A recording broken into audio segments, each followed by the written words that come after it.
Is classical music inclusive? How is the Sphinx organization helping? And should I be embarrassed to karaoke? This and more on the next episode of Music Un-Tuxed.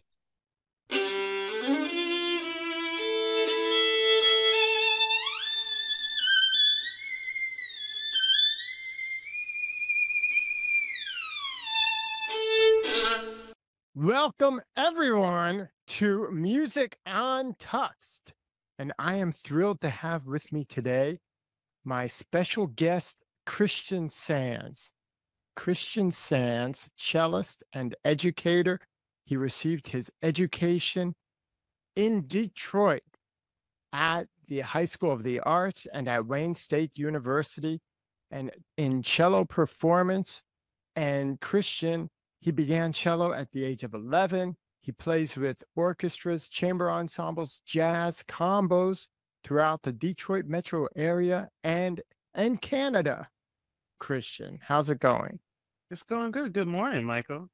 We definitely left our tuxes somewhere in I the know we breezes are or on something. tux for this show Yes. and running around without our tuxes on. How do you like? And you know what I love about Christian is that when I show up in Detroit, which I've been there a couple of times and visited his fantastic school that he teaches at, and we'll go into that more later. But when he picks me up in that beautiful Cadillac of his, he's playing Motown music. Yeah, Always got to get some Marvin Gaye in there. that's right. So listen, you have a lot going on. And so if you don't mind sharing a little bit about some of the unique community building experiences that you're doing currently. I work for the Sphinx organization, Tell us a little bit about that. so the Sphinx organization I work for their Sphinx Overture program, which they do outreach where they go into the public schools in Detroit and in Atlanta to give lessons, instruments, and violin instruction to children who just otherwise wouldn't have access to it. It's an elsistema program, so they get to keep the instruments, and which we're trying to provide a space that they can just develop a love for orchestral music and playing and the violin itself. My program specifically is for violin. Right now, it's been that way since it started about 20 years ago.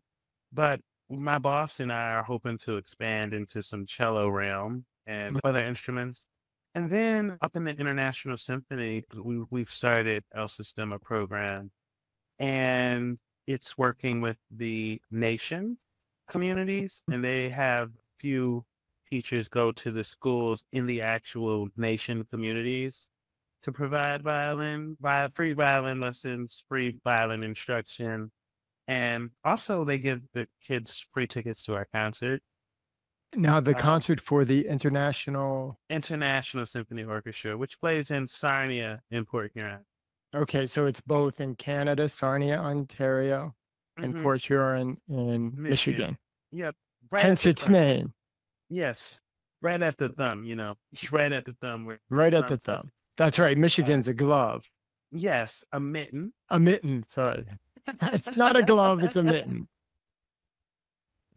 So, well, you Okay. mentioned a few things that I want to just touch on because you said Uh-huh. Sphinx organization, and I do want to, Uh-huh. if you could clearly state a little bit more about the mission of the Sphinx organization. And then you also mentioned El Sistema, which I Right. know the organization I work with in Lancaster is part of what it's all about. So the Sphinx organization was started, I think, about 30 years ago, and its envision was like more access for the African American and Hispanic communities to provide like an excellent like platform for striving students to like present themselves for a competition, and it really is only for African American and Latinx students.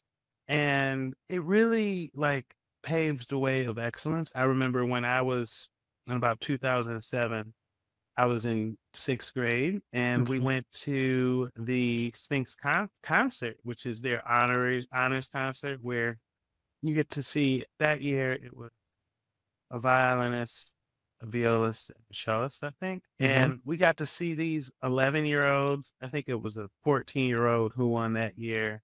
And, really what's amazing about that is these kids who are kids, and they look like me.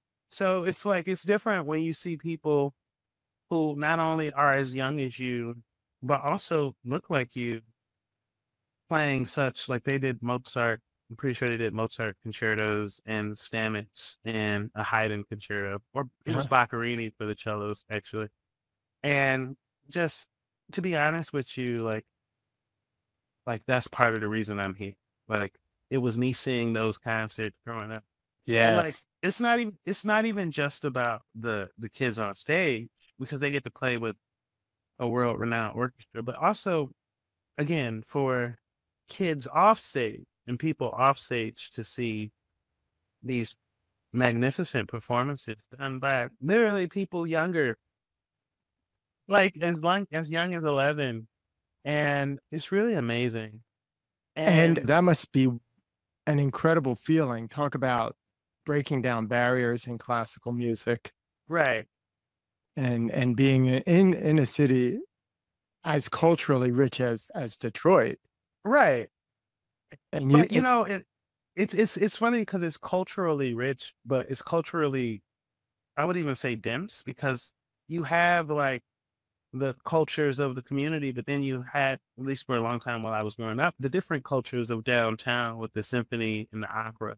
And like the other thing is, and it's interesting because like I've been talking to like some of the orchestra members who Mhm. retired years ago and stuff like that. And when I talk to them, because they talk about they used to go into the schools and present concerts and things, really what I was here is they kind of just gave up. Like they're like, oh, the kids aren't really listening. Mm. They aren't really paying attention. Like, why am I here? Why am I playing this for these kids? And so they kind of stopped doing that. So it's really interesting because there's a whole like dynamic that you see that when people give up on things, how literally it just goes down the drain Yes. forever. But fortunately, while that all happened, the Sphinx organization was still going strong, presenting these concerts, which they used to be in Ann Arbor. So it was Mhm. a whole trip to the Hill Auditorium. And we would go there and see it. And now it's at the Orchestra Hall stage, which is amazing. Not even for the fact that I work for Sphinx, but as an educator, being able to take my kids to see that. I'm part of the system of exposing children to excellence that looks like them. It's really truly like a magical experience. And then I get to teach for this organization, which to me is like full circle. And during the pandemic, there was a whole change where I started doing a lot more equitable teaching. Like I started working for Sphinx during the pandemic. And so I started realizing a lot of things that were wrong.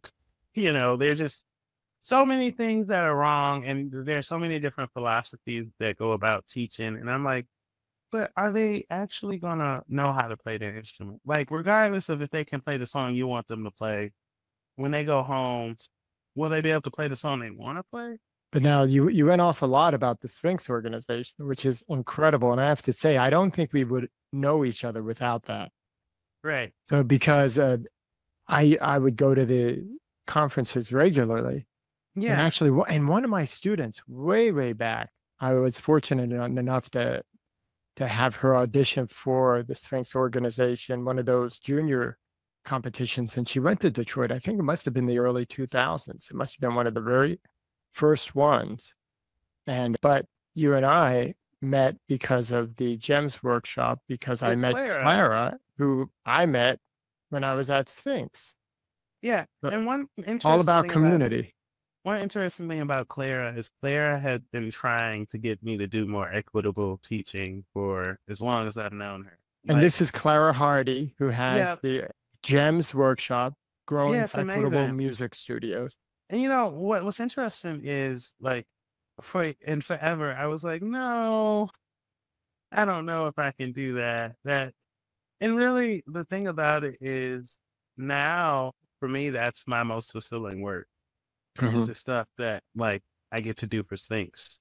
and Mhm. all of the like equitable work. Because again, I know like regardless of my present experience in that moment, that this is going to benefit the kids well beyond this present experience that So I'm partaking in.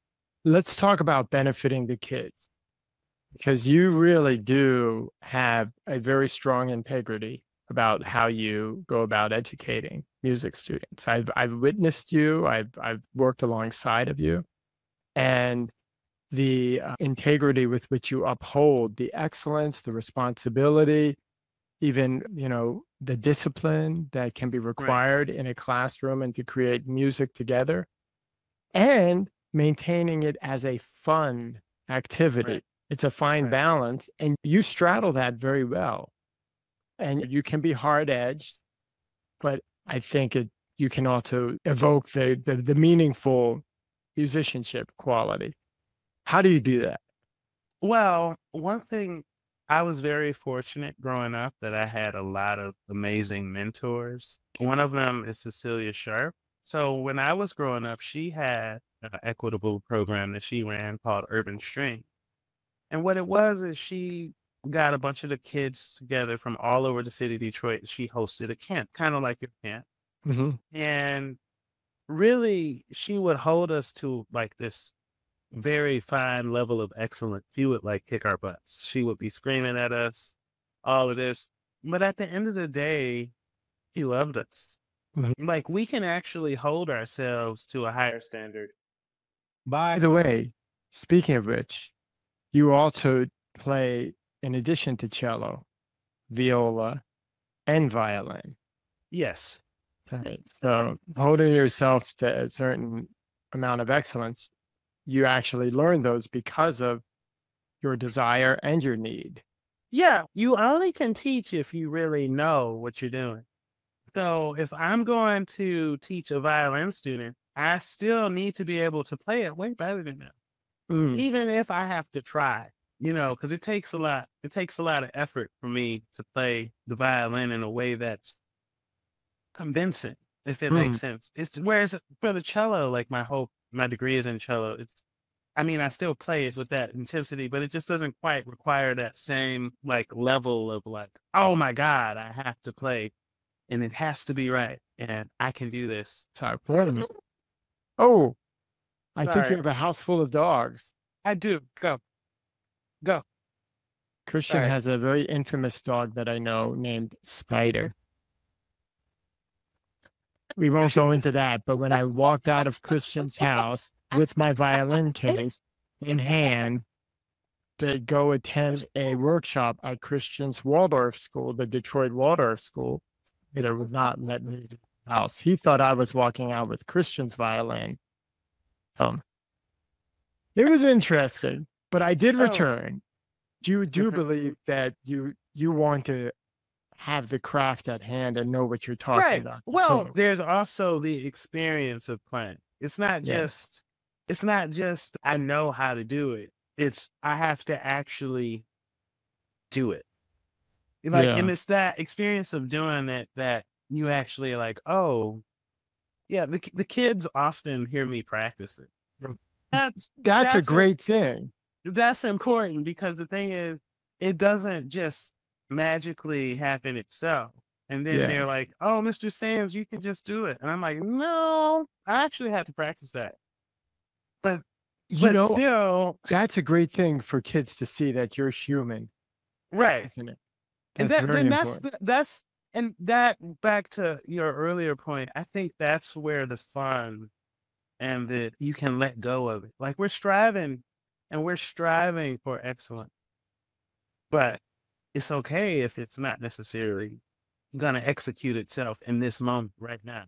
It's not, Exactly. it doesn't, because it's, and I'm trying to get my students to understand that we are executioners. So we execute a task, and sometimes we can execute it perfectly, and sometimes we can just barely execute it.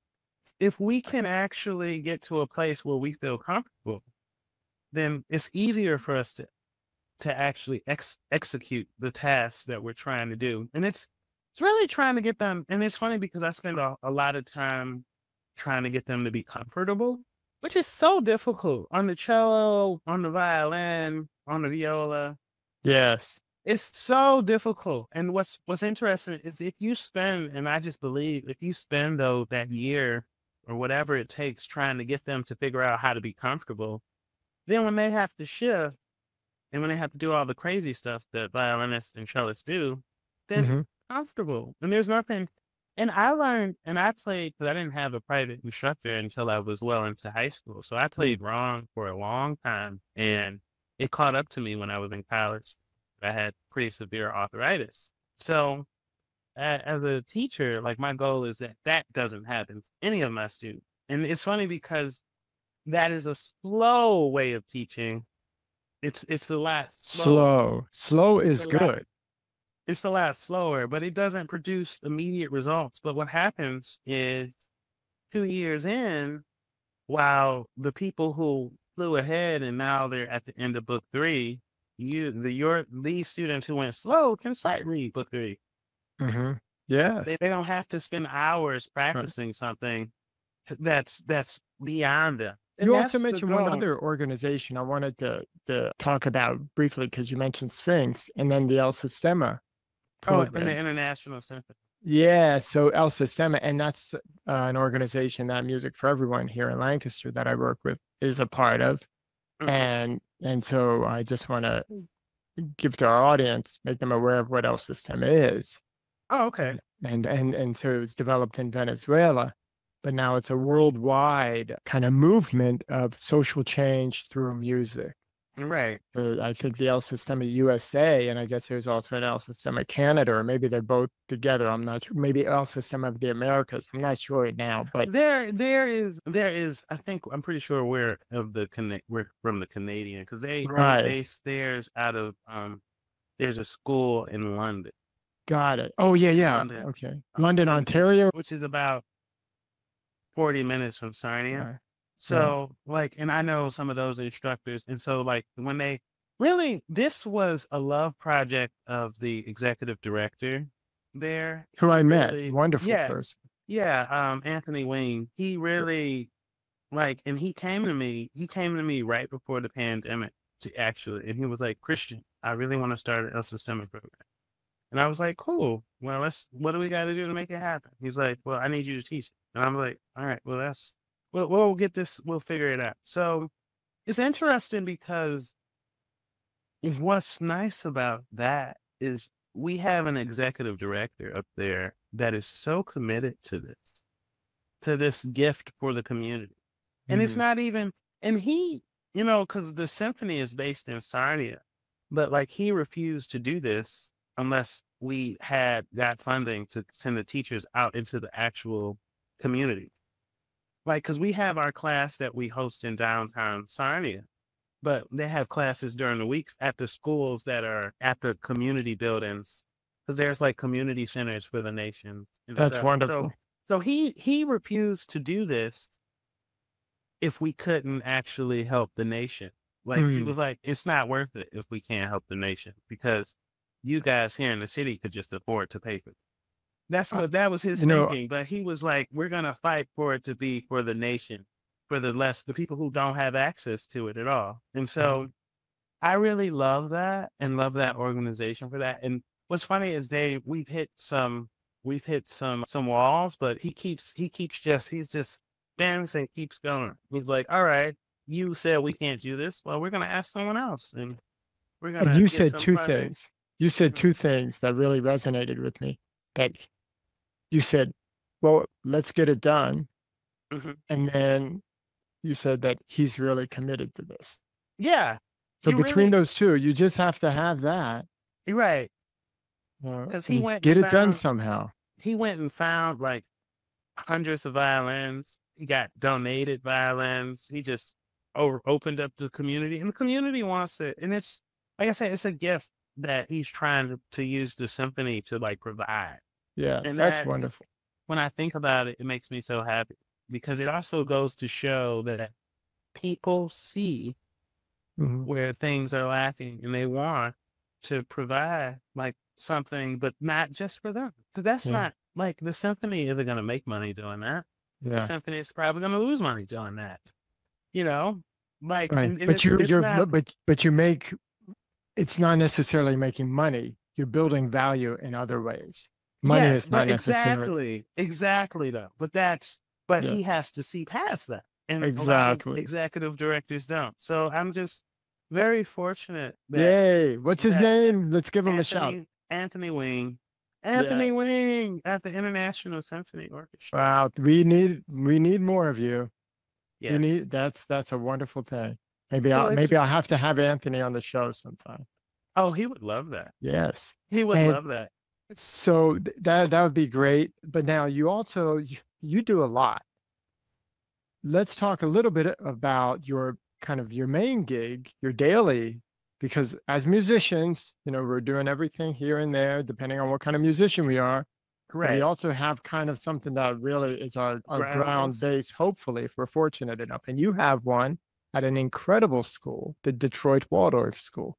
Yeah, the Detroit Waldorf School really is a magical place, to be honest. Like, I wish I would have about a Waldorf school, or my parents would have known about a Waldorf school, like when I was growing up. Because one thing for me is I feel like this would have been a perfect place for me to grow up. This is one of the places that the kids actually have an imagination at 14.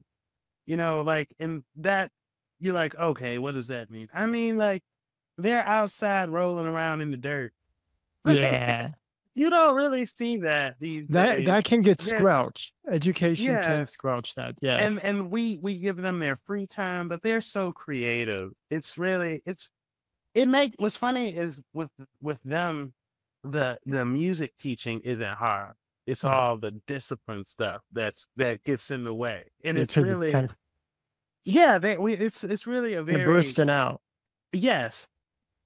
But what always amazes me is they just have the ability, they have the capacity to do things that in other places I would not expect them to try to even think about doing that. Right. Whereas here, like they'll be fooling around, but they're like playing in tune, and I'm like, Uh, you know what I found amazing was when I noticed a student having a little bit of a difficult time in the hallway with the teacher.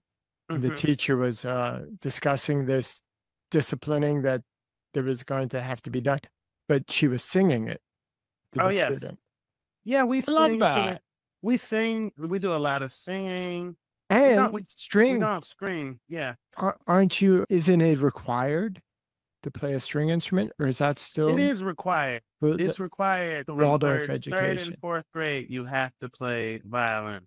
Hmm. So, Yeah. Well, it's but certainly a magical environment. I know yeah, I've taught at a lot of schools, and I really found it to be very special out there, very engaging, very just rewarding, and just a nourishing environment, nourishing yeah, and nurturing.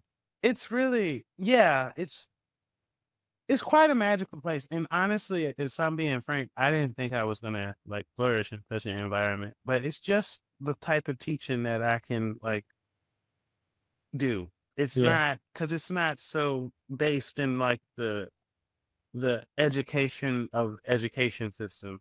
Right. Yes. So, It's based it's really what I want the program to be, which is mhm. really amazing, and they actually sound good, which Yes. makes me very happy. I thought they Like, sounded great, and I loved working with them the last time I was there. they The actually yeah. so okay, Go ahead. Sphinx, elsistema International Orchestra. You know, I know, and Detroit Waldorf School. And I know how you're on the go. You're coming here this summer. You're going to drive from Detroit here to Lancaster to do a couple of the camps that we run and music for everyone.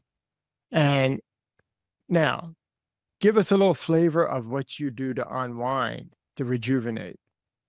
Well, there's a lot of things that I do. One, I like to walk my dog. A spider. Yes, spider, and like try to take him like we live in a pretty nice neighborhood, so just walking the block. I tend to like to sit outside instead of like putting something on the TV or like having to listen to something because I'm having to listen to people and instruments and stuff all day. I just sit on my porch and watch the neighborhood.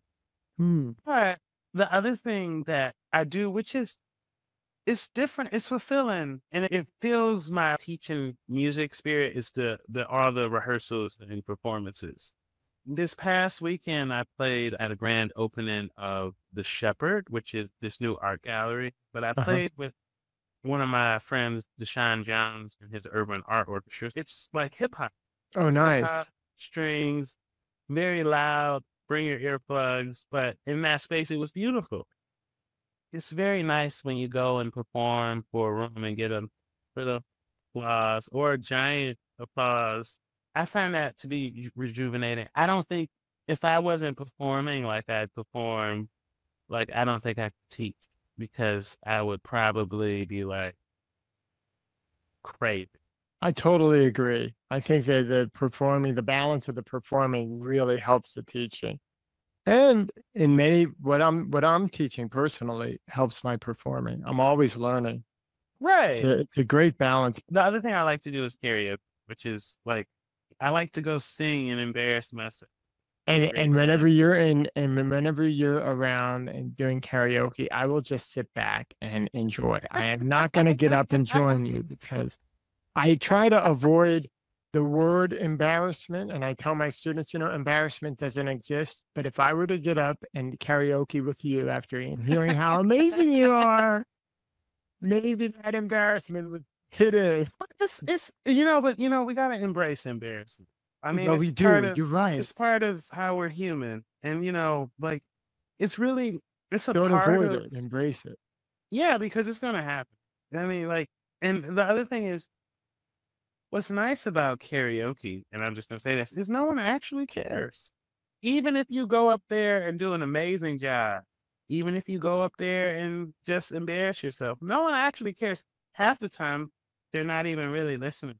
Yeah. Sometimes they are, but like the thing is, it's not gonna manifest in a It- different way, and it's the way to let go of that too. that's right. That mindset that we all seem to have developed from that classical music education.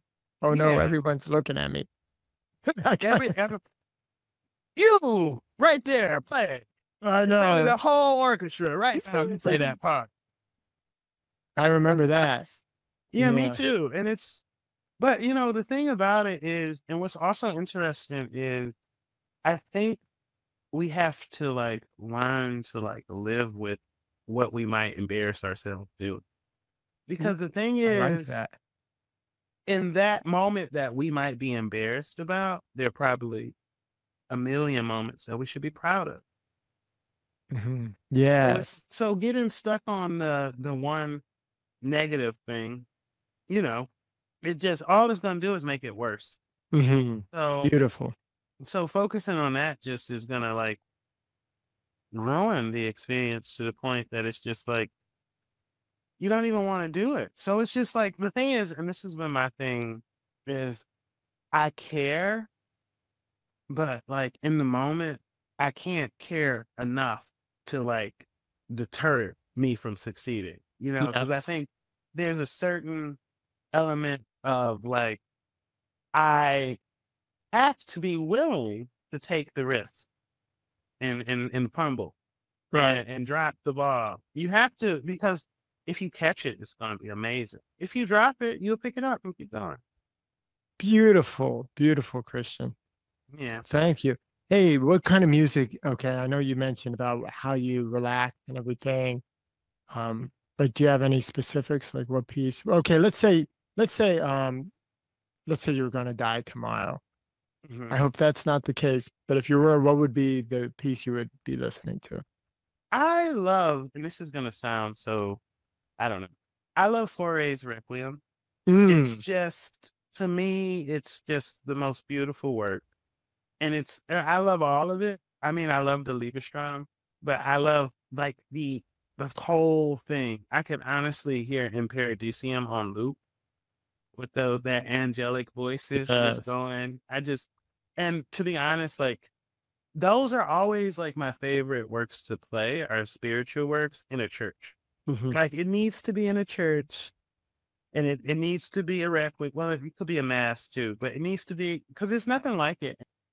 There are moments where I've been playing some beautiful works in a church, and like you get that added element that you can't quite explain, and you're Yes. like that. But for me, it's definitely Fauré's requiem, and Wait, it's no, and you mentioned, and so probably going back to that question, if you were to die tomorrow, you probably would prefer playing it or listening to it. Which would you? I would prefer to be on stage as it's happening in one Mhm. capacity. I don't care what instrument I'm playing. You can Yeah. even throw me in the choir. Hopefully I don't ruin it. I don't think you will. Not the way you karaoke. But it's just it really is like it's just to be in the room. I would much rather play it. I remember actually we just played it in the International Symphony in March, I think. And I remember I played the cello two part and I was like the top voice, so I had these little solos. And I Mhm. remember in like little nothing lines, they're just little half notes. This lady afterwards came up and talked to me. She was like, "Your solos were beautiful." I'm like, she noticed that. Like, Ah. I was like the only one actually, because like I said, I was the one who had the top line. So I'm subtly just doing my little swells that are in the part. And, it's like there's so many little things that's very subtle that happen in that piece and that whole work that just blow me away each time I do them and they're done well. I'm just like breathtaking. Yeah, and what's special, I think, for me is the amount of also different music that you play. I mean, so you pick the greatest repertoire to engage various audiences depending on who's going to be listening. And you turned me on to those duets by Jeremy Cohen that we Oh, did. yes. I love Those are that. fun. We're going to have to do those again. Yeah, Super Spy. Gonna. So, having said that, I'm looking forward to having you here in Lancaster this summer, and I just love all the work you've been doing, and that we can do together, collaborating. I can't wait to do more. Thank you, Christian. This has been so great having you here today. It's I always a pleasure, And I'm Michael. just going to give you a toast. This mug, I don't know if you can read it, but it's for you. That's for you, Christian. Miracle worker. That's right. Thank you. Keep it up and Thanks, stay Michael. untuxed. Hey, hey. Hey. All right. I'll see you here in Lancaster in a couple weeks. See you soon. Bye.